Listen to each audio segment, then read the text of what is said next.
Howdy, folks. It's Meandering Mike in the Man Cave of Madness. It's just before midnight, and we are doing another unboxing. Well, an unbagging. This is a Ziploc game.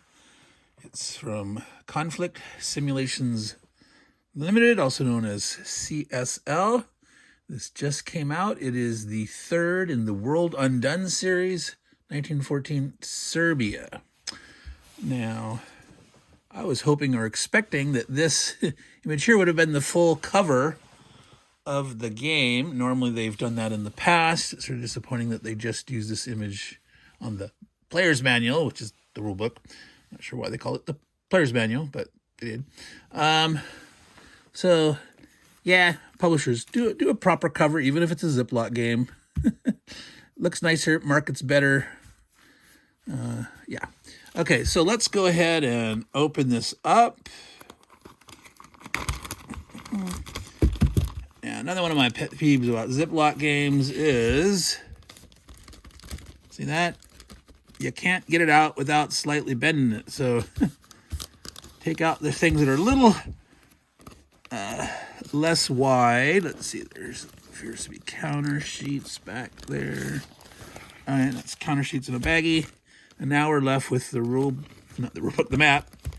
And then we're gonna have to bend slightly and do that. So, yeah, you know, make your baggies a little bigger. give a little, you don't want too much, slack in there, but you want enough. Now, glossy map, you can see that shine on there. Already appears that little crease in the corner. This is very slick paper. It appears to be kind of an odd size. I am not sure what those exact dimensions, but this does not look like a typical, 11 by 17 or 22 by 17 or 22 by 34. I'd have to measure that. I do not see a measuring tape close at hand, but already see an issue here. Let's zoom in a little bit. So here we go. The Austro-Hungarian CRT, that is cut off a bit. The TEC, the Train Effects chart, and the Serbian CRT. Now,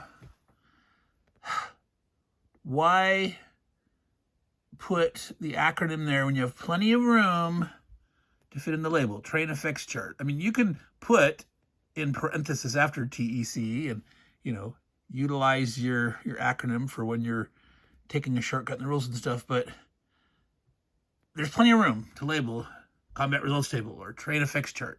So don't do that. And give enough room on the edge to make sure you're not cutting off your label. All right. So we have a map artist, or well, the map artist isn't necessarily the culprit. Ilya Kudryashov. Now, he's done lots of maps before for various people. That's how he's published. So it's a layout thing. It's Ray, who is the designer of this, who's also the publisher. Now, I know that he switched printers. He switched from Blue Panther, switched in quotes. I do not know what printer he's currently using. I do not know that. All right, so it looks pretty simple. So there's no picture key here, but I can assume that's forest. All right. City towns. So again, that's one of my pet peeves I keep talking about. If you're gonna have a train effects chart, everything in one place. The movement effect, the combat effect, the name of what the train, and the symbol. All in one place, please. Thank you very much. So let's see in the rule book here. All right. Let's see, empty back page.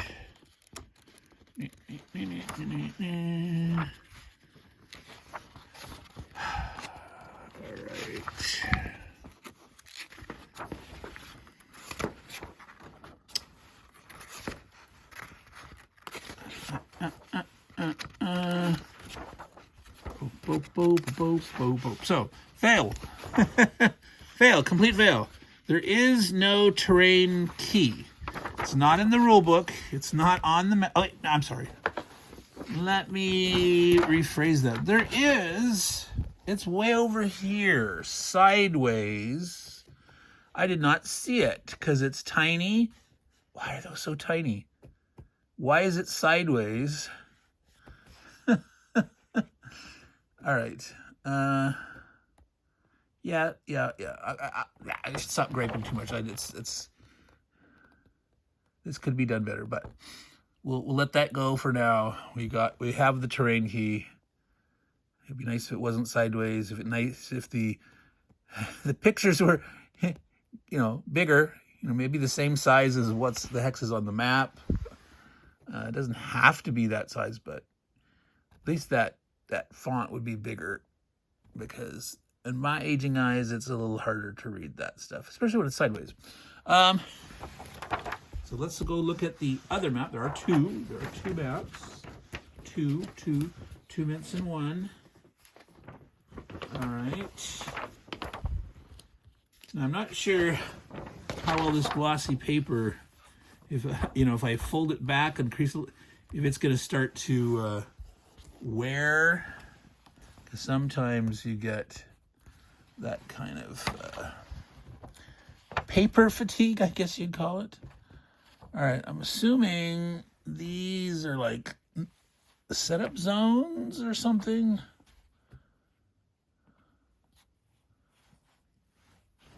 Okay, so some Arabic numerals here, probably setup zones, and then there are Roman numerals. So those are probably armies, corps, whatever, because it's got 2, it's got 5, V, the 5 and back here, V, so 6, yep, VI.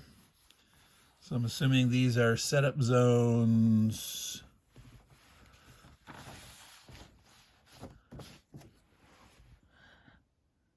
I'm not going to comment.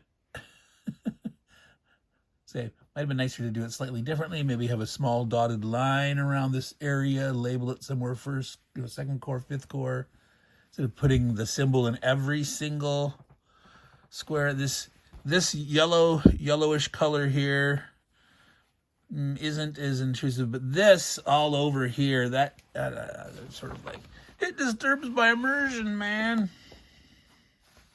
So anyway, that's a nitpick, but sometimes you get enough nitpicks and it all adds up.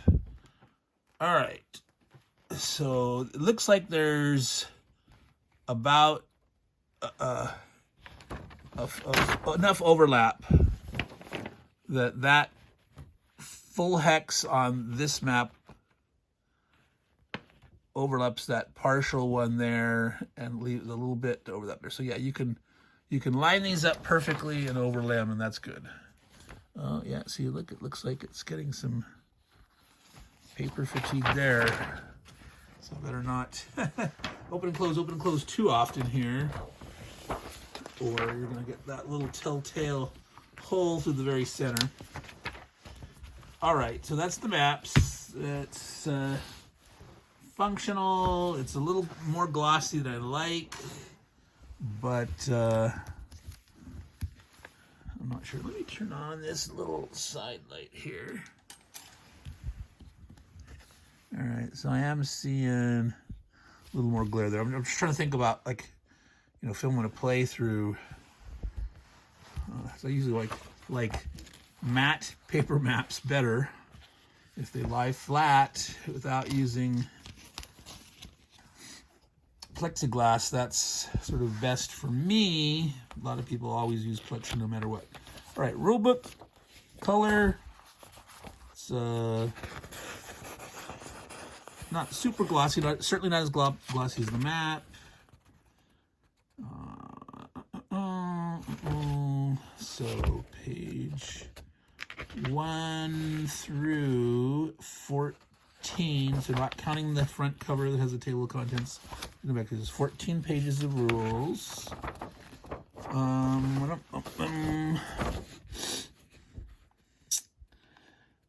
It says they're 22 by 17 inch maps. It just doesn't look like they are. I'll have to measure them, but maybe they are. Maybe that one that had the terrain effects charts and combat results tables and all that stuff. 140 counters, 1 rule book, 1 6-sided die is needed but not included. Scale, division or smaller units, 4.5 miles per hex each day is one. No, each turn is 1 day, not each day is 1 turn. No, what? It's they're equivalent. All right, so infantry, cavalry, heavy artillery, headquarters, and naval artillery. Interesting. Heavy artillery. I don't know if I just called that artillery and naval artillery or field artillery. And that if you don't have light artillery, why distinguish heavy artillery? That's a nitpick. Nitpick. Serbian partisans, Austrian engineers, considered infantry. All right, so here's cavalry units. Okay. All cavalry units are brigade size. And here we show a cavalry division. Alrighty. Heavy artillery units. Navy. Naval, Navy. Not consistent. Austrian Navy artillery. Naval artillery. Headquarters. Stacking. Up to 3 infantry or cavalry units in a single hex. 1 heavy artillery and 1 headquarters.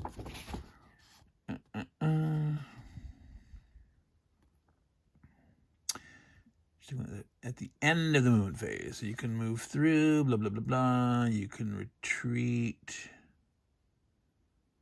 At the end of the friendly movement phase, excess are eliminated. Except in the case of overstay. Well, that's at the end of the movement phase. Doing it as a retreat. So you'd have until your next movement phase to overstack them. Zones. Not across the river. Must stop.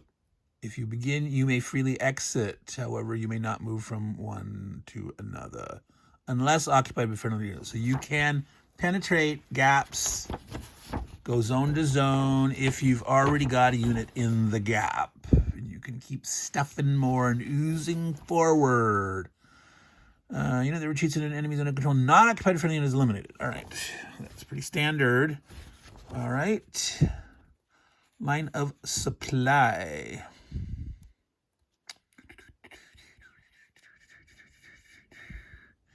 Unable to, you lose 1 movement point, just 1. Unable to trace line of sign when resolving combat has its strength points halved, rounding down. So if you're a 1 strength dude, you could become a 0. Unit unable to trace line of sign when resolving combat. Fortress does not have to trace line of supply. Serbian, the southern map edge. Austrians, the northern map edge. Not across river except at bridge crossing. Units which attack in the first combat phase or flip or disrupted side cannot participate in the second movement phase or the second combat phase. Now, where was that sequence of play? Did we miss that? Wait, okay, so I don't know why. There's an odd place for this rule. 3.5. 3 is important concepts. I don't know. I think you maybe present your sequence of play before you start talking about something that affects your use in a combat phase or movement phase. So anyway, 4.0 sequence of play, Austrian and Serbian. So there's 2 movement phases and combat phases in each player's turn. So it's I go, you go, you go. Not I go, you go. Not chit pull activation of some kind. It's I go, you go, you go. So back to that attacker disruption. So if you attack in the first combat phase, you become disrupted. You may therefore not move in the second movement phase or the second combat phase. You can only attack once per turn. You could potentially move twice per turn. So you could move in the first movement phase. That's a train in the background. If you didn't attack, you could then move in the second movement phase and then attack. But if you attack in the first movement phase, you disrupt yourself and you cannot move. Once this player's second combat phase in all disrupt units or so disruption is not really disrupted in the sense that your capabilities vis-a-vis the enemy are not impacted at all. It's only keeping track of have you already attacked. So I wouldn't have called it disruption, but whatever. Okay, so that's interesting. That double move combat. You can only combat in one. You can move twice if you didn't attack in the first combat phase. Boy, that sounds more like a World War II mechanized type breakthrough mechanism than for World War I. But we'll have to see how it plays.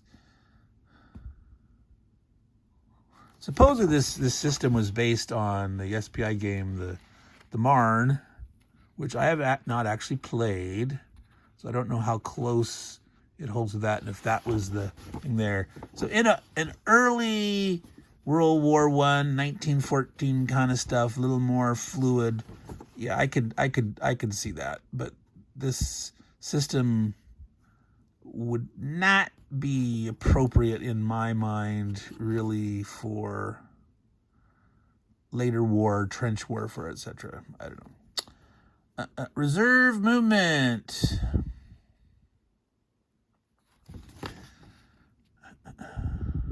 Both. Okay. During the first movement phase, saving unspent movement points for use in that game turn's second movement phase. It's called reserve movement, recorded by putting an MP reserved marker on top of the appropriate stack.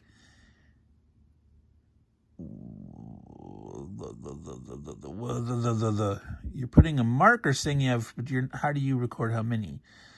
You have to second movement phase units under are not required to move as a stack.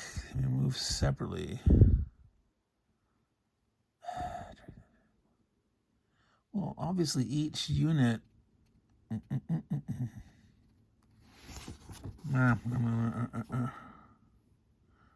okay, there's a limitation. You may only set up reserves, units that have saved, two for the Austrians, 5 for the Serbians. Boy, that's really breakthrough type thing. So instead of moving, if you've got a guy who's near the front, you don't need to move him in the first movement phase. He's not going to attack. You're going to have other guys attack in the first combat phase. If they open a hole in the second movement phase, you can stuff this guy through. And not only can he use his whole second movement phase, he potentially could use all those saved up points. Wow, that's like armored exploitation. This is a little weird. Okay. Okay, I'm not going to keep going into too much detail there.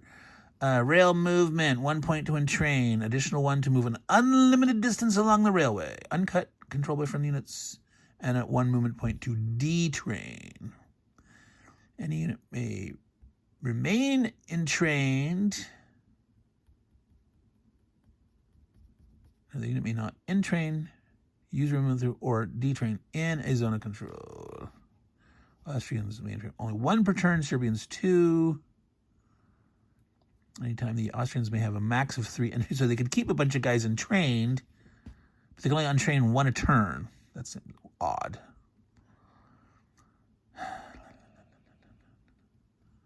They've got enough rolling stock to have 3 divisions trained, but they can only train 1 at a time, even if you're doing them like in different cities spread out from each other, where you could, yeah, it doesn't make sense.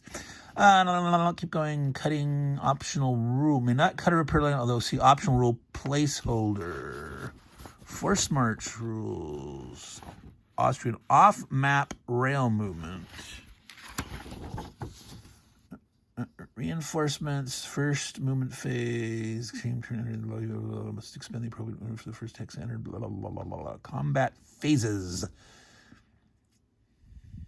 May choose to attack. You do not have to attack. But if a unit chooses to attack, then all enemy units in its zone of control must be attacked that phase. So it's optional, but if you do, everyone you're next to has to be attacked.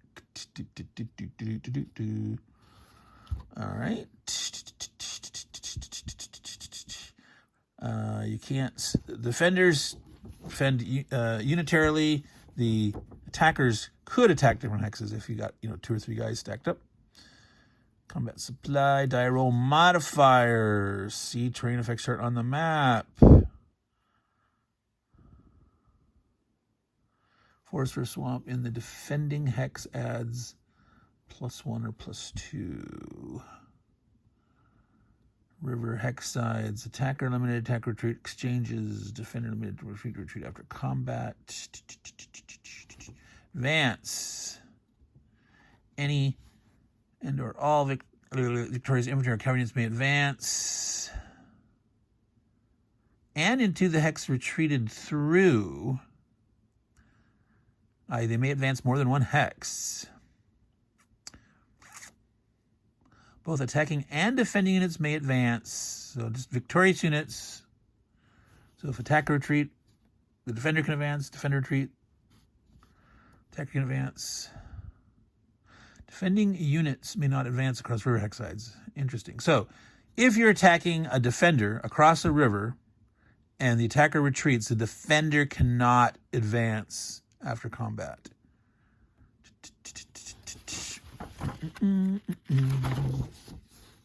Special rules, Austro-Hungarian coordination modifiers. -1 bonus, you mean a penalty. Bonus? The Hungarian units, defend. Yeah, okay. Wait, yes. No. Wait. So, okay, attacker. Okay. The defender, adding a plus, the defender, the die roll modifier, the plus is a bonus to the defender. Okay, so when Austrians and Hungarians stack together, they don't cooperate as good as they should, so the attacker gets a -1 bonus. So they're getting an actual bonus or a +1 penalty. Yeah. You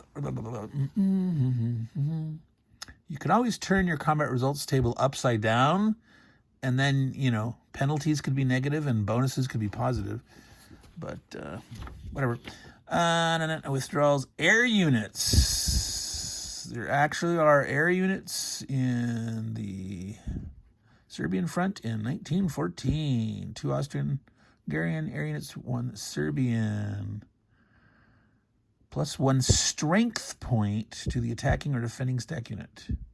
Not a die roll modifier. 1 strength point.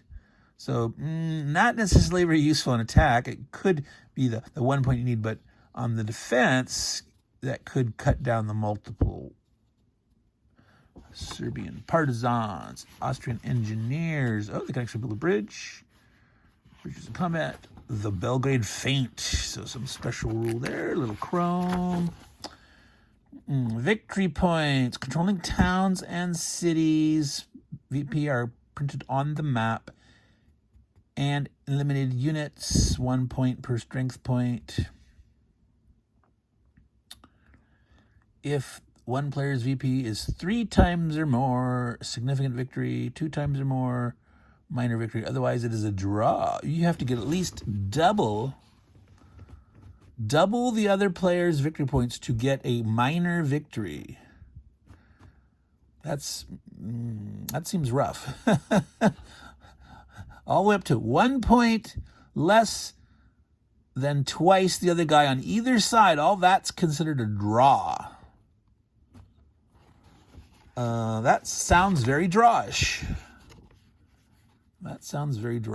3 scenarios. Historical campaign. Second Army stays in Serbia. Free setup. Optional rules. Hidden movement. Cavalry exceptions.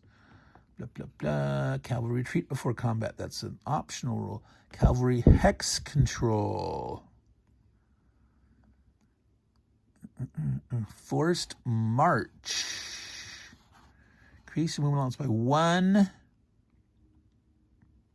May not enter zone of control. Nor even a hex adjacent, not zone across the riverside, because the river you can't move up. Not eligible for reserve movement. Or you can't say I'm forced marching reserve and therefore I have 1 extra movement allowance and therefore I have 1 extra. No. All right, doesn't make sense. Force marching units may not cut rail lines. So you can get 1 extra movement allowance. Force marching as long as you don't move next to an enemy. Period. In a sense. Refugee congestion. On the first 4 turns of the game, units must pay +1 movement point to enter any town or city hex. Was there really that much for first 4 days of the war? I suppose so. People were streaming in all over the place. Sure.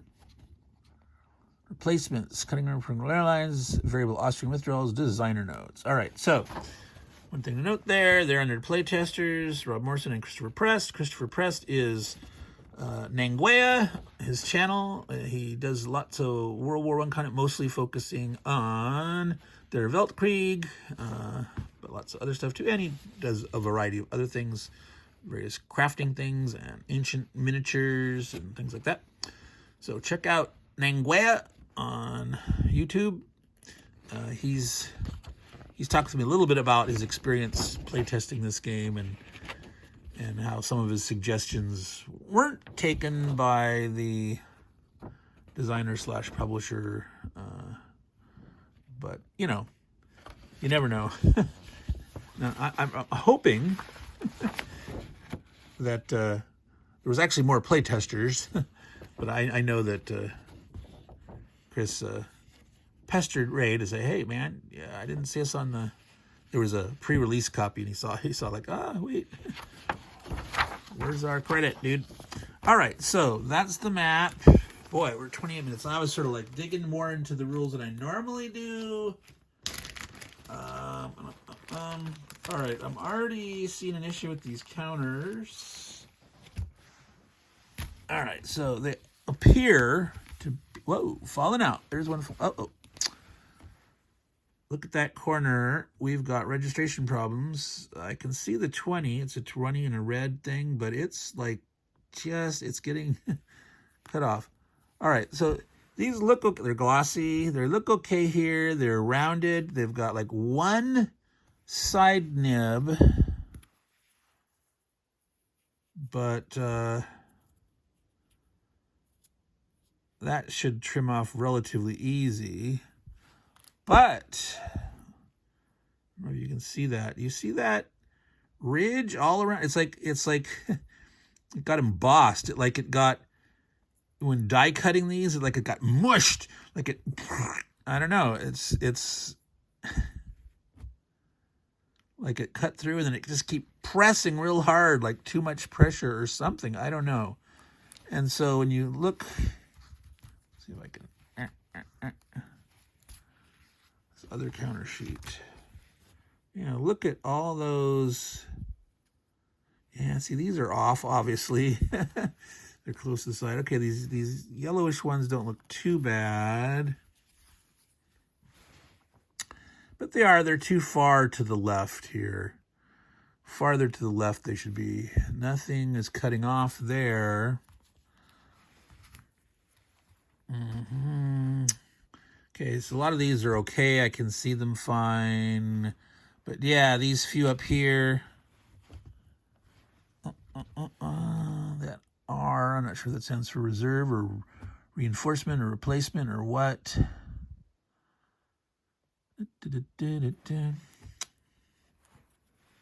Okay, so I do not like that ridge, the stampy and bossy stuff.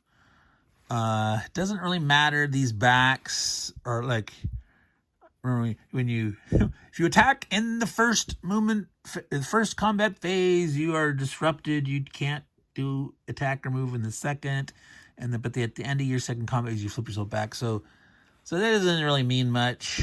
You're not going to normally see the backs of these counters. So that's how they're doing it. They actually have 1, 2, 3, 4, 5, whatever.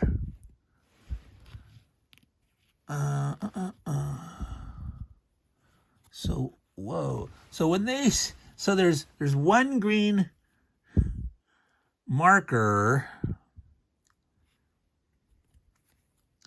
So green was the Austrians, right? Yeah, because they would be the Austrian engineers. Yep, Serbians, the Drina. So they could have 2 reserves. They're literally two movement points of reserve only. That's weird to me. There could be 5. You said 5 Serbian. Well, they've got 1s, 2s, 3s, 4s. So you could have up to 5 movement points worth, but no unit could have more than a 4, because I guess they don't have any units that have more than a 4 movement allowance.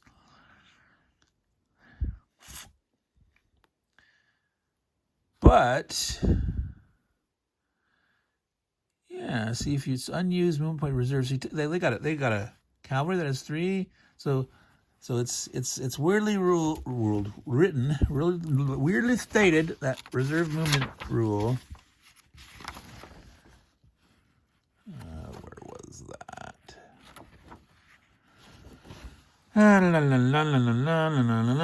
Yeah, so the Austrian player may place up to 2 RM. The Serbian may place up to 5.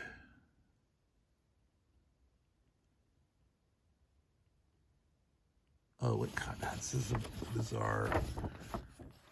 It's weird. Okay. Any units entering the hex where you place it must be, so you have to have at least that many movement points unused.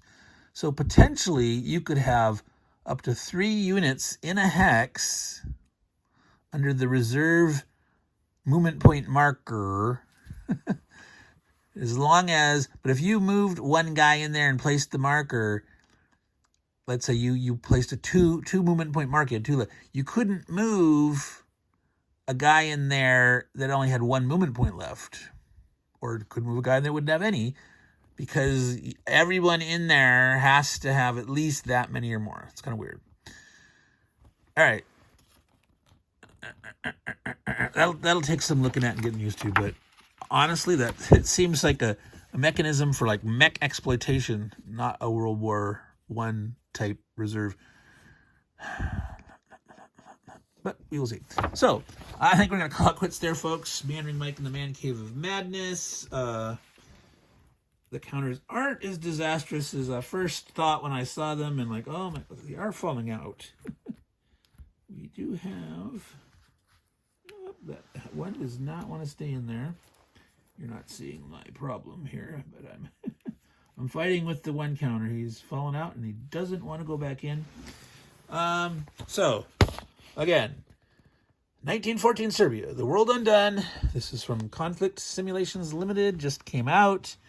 part of their World Undone series. There's Galicia, and what was the other one? I don't remember. And it's odd that they didn't like put a little like they should use that back page for an advertisement with the other games in the series, you know. Market yourself. But also there should have been a cover sheet for this. So I don't remember what the price of this was. There was a sale. I'm sure the sale's not going on anymore. Might be a little pricey for the level of the components, but I'm not going to put that back in the bag now. That pit peeve with the map.